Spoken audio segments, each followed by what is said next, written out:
Et la une de l'information ce mardi matin, c'est évidemment l'ouverture du procès du Carlton hier à Lille.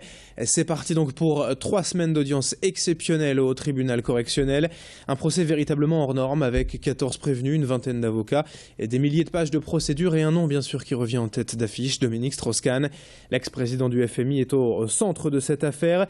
Les juges d'instruction l'ont baptisé le roi de la fête et considèrent que toutes ces parties fines étaient organisées avant tout pour lui.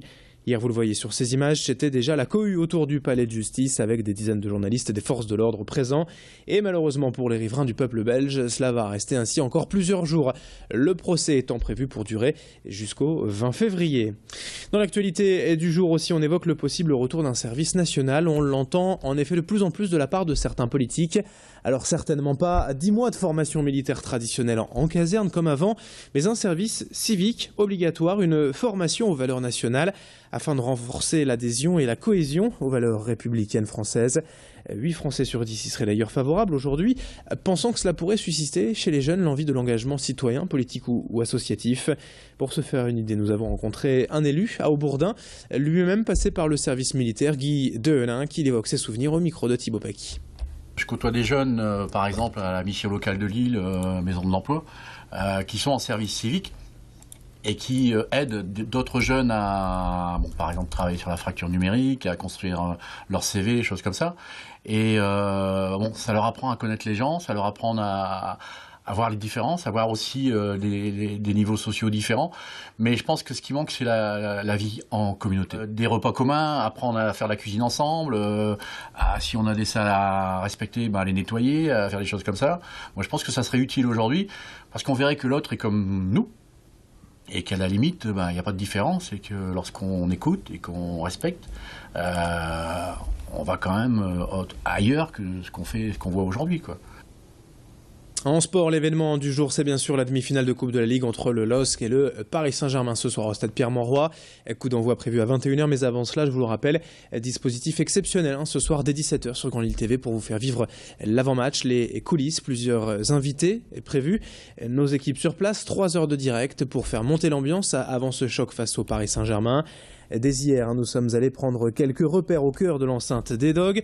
Côté coulisses, côté vestiaire, par exemple, le stade Pierre-Mauroy est une véritable fourmilière, que ce soit du côté des loges VIP, du grand auditorium, mais surtout donc de ces vestiaires. Le stade a tout ce qu'il faut pour proposer des prestations de haut niveau aux sportifs. Nous avons d'ailleurs rencontré hier la responsable commerciale entreprise du stade qui nous rappelle que le stade se visite pour tous les amateurs. Explication avec Valérie Cherperel. Le stade se visite dans le cadre de l'entreprise ou dans le cadre privé, en famille, entre amis, sur réservation auprès de l'Office du tourisme de Villeneuve-d'Ascq. La visite comprend donc la visite totale des coulisses du grand stade, les vestiaires du LOSC. Elle dure environ 1 heure. Nous avons accueilli environ 5000 visiteurs l'année dernière et au total, avec les événements corporate, ça fait un total de 18 000 visiteurs. Le stade est en activité constante puisque entre les matchs du LOSC et les gros événements programmés au stade, il y a une activité permanente qui nous permet d'accueillir une centaine d'événements d'entreprise tout au long de l'année dans nos espaces réceptifs. Alors je vous rappelle donc notre dispositif spécial dès 17h tout à l'heure pour suivre l'avant-match de ce choc LOSC Paris Saint-Germain. Dans le reste de cette édition également, l'inquiétude du réseau diabète-obésité face aux récentes mesures économiques prises par l'Agence régionale de santé. Cette structure accompagnant les patients se sent aujourd'hui en danger. Au quotidien, le réseau permet aux malades ayant peu ou pas de moyens financiers d'accéder tout de même aux traitements et aux prises en charge non remboursées par l'assurance maladie. Mais la baisse du budget global de l'ARS et surtout la suppression des consultations individuelles mettent en cause aujourd'hui la survie de la structure. Et les patients perdent ainsi le suivi dont ils bénéficiaient et c'est une inégalité face à la maladie et un problème de santé publique que dénonce avec véhémence le président du réseau hier au micro de Céline Huret.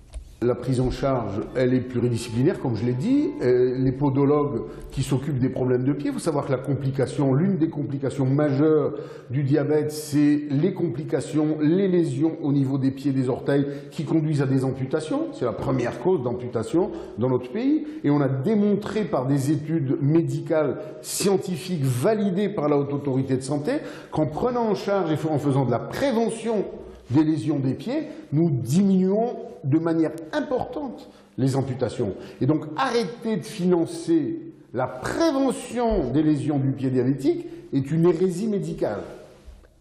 Et puis on fait un peu de culture tout de même pour finir ce journal avec cette expo à voir actuellement à la maison de la photo à L'Île-Five. À l'honneur, le photographe Alain Longeau qui fait ici montre de son talent et de sa passion pour la lumière.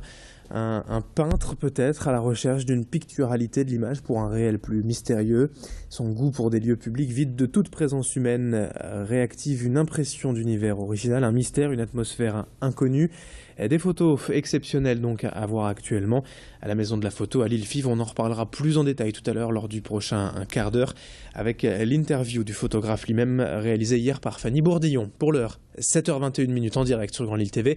Il est déjà temps de se quitter, de parler de météo et le trafic. C'est dans un instant. Très bon réveil à toutes et à tous.